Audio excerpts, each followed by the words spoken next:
Eu trabalhei numa empresa onde eu cheguei e ela tinha passado por alguns layoffs, né? Então estava num cenário bastante conturbado e era uma estrutura muito enxuta, né? Eu estava atuando como DHO e aí eu fiquei pensando, por onde que eu vou começar?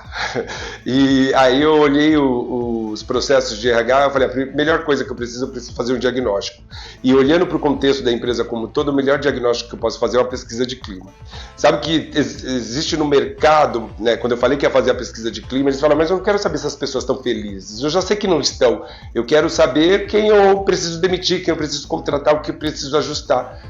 E aí eu fiquei pensando, nossa, como às vezes a alta gestão não entende qual é o resultado que às vezes uma pesquisa, por exemplo, de clima vai entregar para o negócio, porque ela não mostra a felicidade das pessoas, ela até mostra, mas não é esse o objetivo. O objetivo é ela trazer um diagnóstico sobre o negócio, por isso que a gente avalia diversas dimensões, como liderança, comunicação, planejamento estratégico, entre outros, bem-estar, tudo, por isso que até aborda sobre felicidade, mas no fim das contas, o que ela traz é sobre o negócio como um todo. As pessoas apontam assim, quais são os problemas que geram a minha infelicidade, e não necessariamente só a felicidade por elas, por si só, né?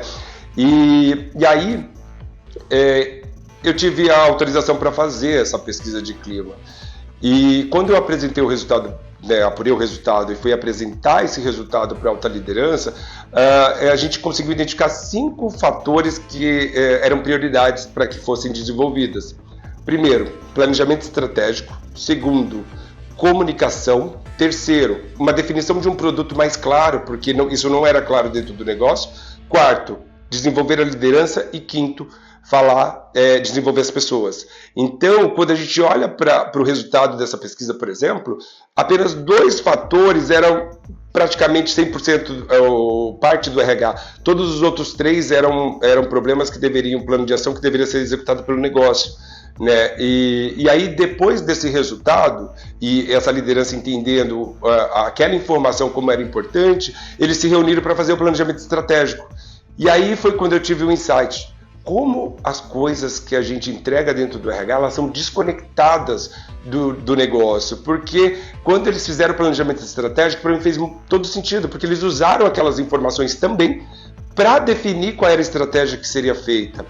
E aí, quando eu penso nas pesquisas de clima que eu tinha feito anterior, ou tinha passado, vivenciado nas outras empresas, eram sempre processos à parte.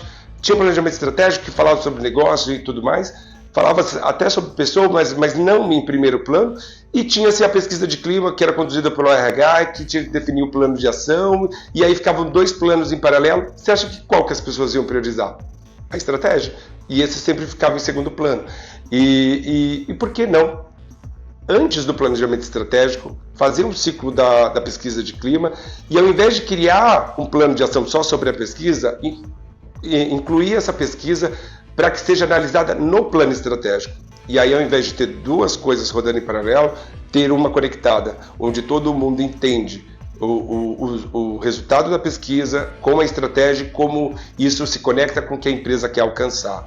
E isso não é só sobre a pesquisa, sobre a avaliação de desempenho, sobre a trilha de treinamento que vai ser conduzida dentro desse ciclo, sobre a estratégia de remuneração e promoção, sobre a comunicação e as ações de engajamento e motivação. Então, tudo deveria ser parte dessa estratégia. E hoje, a gente ainda vê muitas organizações que vê isso de maneira apartada, né? Então, acho que chega um momento que a gente precisa conectar o RH na engrenagem do negócio para que gire de uma única maneira. Então esse é o insight de hoje.